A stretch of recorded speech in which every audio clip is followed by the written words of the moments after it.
Avec Julien, bonsoir. Alors, deuxième jour de course aujourd'hui, quel est ton sentiment par rapport à ta position dans le classement général qui est pas trop mal hein?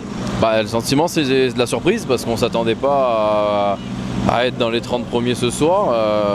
On ne savait pas du tout où on serait. Ce que je te disais quand on a fait la présentation, c'est que le classement, on était incapable de dire ce que ça donnerait. La surprise est bonne parce que finalement on s'est encore roulé. C'est comme le vélo, ça s'oublie pas quoi. Donc c'est plutôt bien. Maintenant il faut qu'on fasse attention demain à ne pas se laisser griser et à garder les pieds sur terre parce que une faute est vite arrivée et on peut vite perdre tout ce qu'on a gagné sur la journée d'aujourd'hui.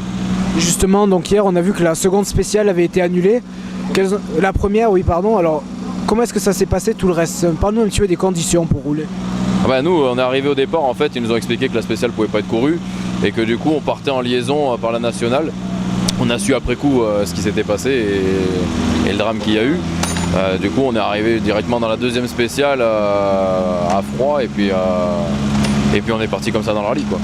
Et aujourd'hui, donc dans ton pays, alors parle-nous un petit peu des conditions de roulage, si je puis dire, dans le département. Aujourd'hui c'était neige, glace, boue cet après-midi parce que ça avait fondu. Mais c'est ce qu'on cherche quand on fait un Monte-Carlo, donc là-dessus on était plutôt content. Passage dans Saint-Léger, c'était super chouette, hein. Le cours de rond-point au frein à main, ça fait des années que gamin j'espérais le faire sans me faire choper par les flics, là cette fois j'ai pu. Et puis on a fait un peu le spectacle aussi dans le virage qui suivait, qui était tout enneigé. On n'a pas été efficace, mais on a fait des gros freins à main pour faire plaisir au public. C'était sympa. On peut dire alors que tu es plutôt bien parti pour les 60 premiers pour le Turini et pourquoi pas une arrivée à Monaco bien placée en plus. Pour les 60 premiers, on verra, oui je pense, parce qu'à mon avis il n'y aura pas 60 personnes samedi soir au parc.